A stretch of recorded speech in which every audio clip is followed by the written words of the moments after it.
Nothing tests our skills more than a shifting market. And a lot of us are living in a shifting market or possibly even a market that has shifted. And I wanted to share some tips and tactics that I use to keep my sellers happy when the market is starting to slow down or has slowed, especially coming off of such a long period of time where listings were literally going under contract in a matter of hours in some cases. And being able to nurture our sellers through the process of moving their home in a bit slower market really takes a bit of a different skill set. And my first tip is to really just accept what the market is doing. As agents, we don't control the market. Nobody controls the market in terms of buyers, sellers, or agents. It is not our job to feel bad about what the market is doing. It's our job to interpret it and then be able to explain it to our clients. In this case, I'm talking sellers, to be able to help them understand and set expectations, which is my next tip. We have to be able to help our sellers navigate the market. And part of that is setting their expectations that if you are operating in a market that is shifting or has shifted, you have to be very transparent with them. And a lot of times that means sharing news with them that they really don't want to hear. And that's okay. When I first got into real estate, end of 2007, and shit was hitting the fan. It was crashing. I was young. I didn't know any better. I didn't really think twice about the market crashing. I just knew I wanted to get my license. And I sort of cut my teeth during that time because I had seller after seller who was really unhappy with the market conditions. And there was a period of time where I felt so much guilt over that, like I had control over it, when obviously that's not the case. So I think being able to first accept reality on our end and then be able to convey that reality to them in a way that's easy to understand and set their expectations ahead of time really helps everyone in terms of the process. And then when you are working with them on pricing, and I think that this applies in any market, but in particular in a shifting market, you have got to find the sweet spot for pricing a home. And oftentimes in a shifting market, that's not the number that the sellers have in mind.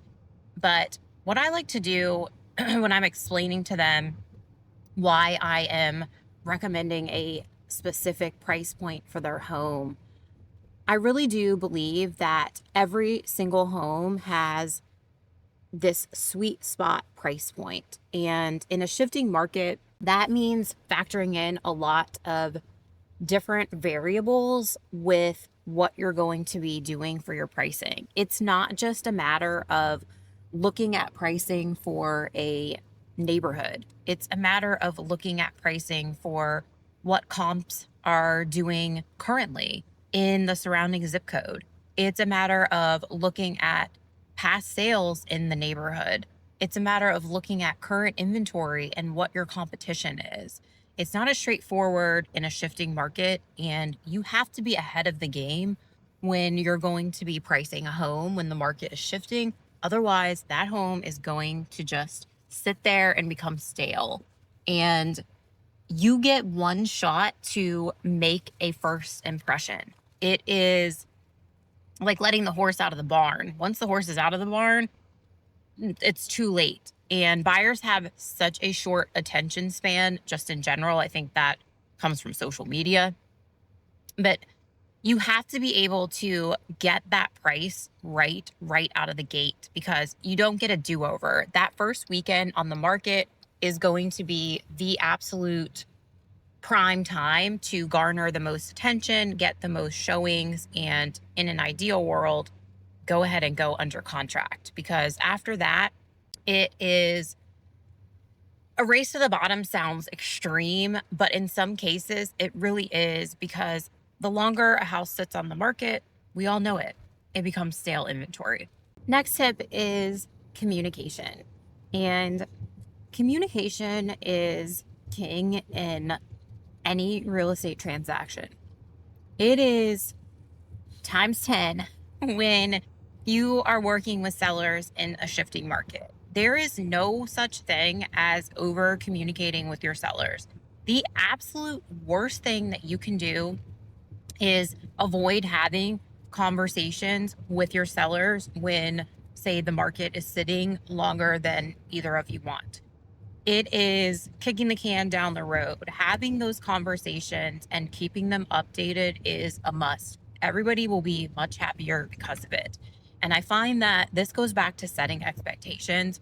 When I sign a listing agreement, within that is expectations that I share with them of what they can expect from me and when they can expect me to be updating them. And I update my sellers that I have active every single Tuesday. They know that they are going to hear from me with an update every single week. Now, that's not to say that we aren't in touch in between those times. We absolutely are.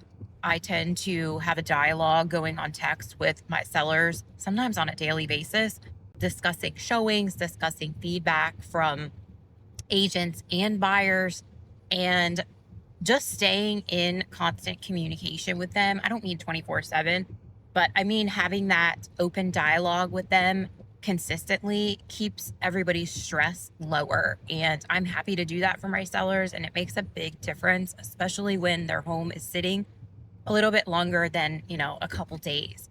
And I think communicating what they can expect up front also gives them peace of mind knowing that there is a plan in place that I have delivered to them in writing. So they have that peace of mind knowing that I'm not just going to ghost them after they sign this listing agreement. And it's also, I think, important to communicate with them, obviously, about their sale, but we all know selling and buying a home is stressful. It's not something they do every day. So, a lot of times within that, there's communication about just how they're feeling in general, what's going on in their lives that's also causing stress on top of trying to sell one of their biggest assets. And I never have a problem doing that part of the communication either. I really believe that's part of our job. We are, in my mind, a lot of times unpaid therapists, and it just comes with the territory. We wear a lot of hats as real estate agents. And if that means that my sellers have a better experience and feel a bit calmer just about the whole process in general, then I'm always happy to listen and let them vent. Last tip is painting a very clear picture if you do need to course correct on price. And by that, I mean, obviously, having that difficult conversation of we really need to go ahead and make a price adjustment. And in a lot of cases, sellers are not going to want to do that, understand their side of things. But painting that picture in terms of letting them feel that pain a little bit and explaining and describing to them what's going to happen if their house continues to sit on the market. And we all know that means lowball offers, it means every inspection under the sun, it means every repair request under the sun. It is a losing battle when a seller's house is sitting on the market. And it's showcasing that for them and getting them to think about that, getting them to think about what it means if they are carrying the expense of this home for months to come, getting them to think about what it means for their lives being on hold until this house sells.